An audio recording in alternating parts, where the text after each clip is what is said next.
Welcome to the Rim Break Rodeo. We hope this video helps. You've closed League and Riot. Now act. Open File Explorer and navigate to the League installation folder. Once there, find the primary executable, right-click it, and choose Properties. Make sure you're on the Compatibility tab. This is where Windows may force older settings that break the client.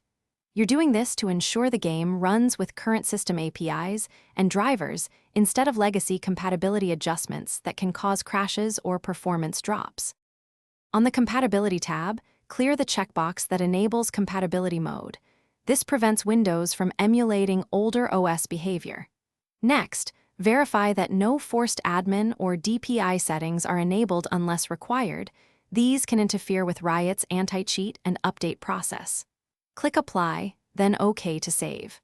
Repeat these exact steps for League Client, exe, and any supplementary executables in the same folder, so once you've applied changes, reboot your computer to clear cached compatibility settings and allow drivers to reload.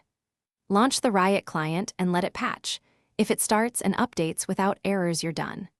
If issues persist, use the client's repair option or perform a clean reinstall of League to restore default file permissions. Make sure antivirus isn't blocking executables and that graphics drivers and Windows updates are current.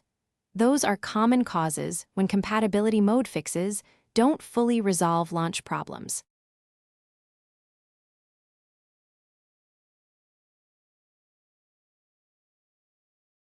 Thanks for watching. Consider subscribing if we helped you.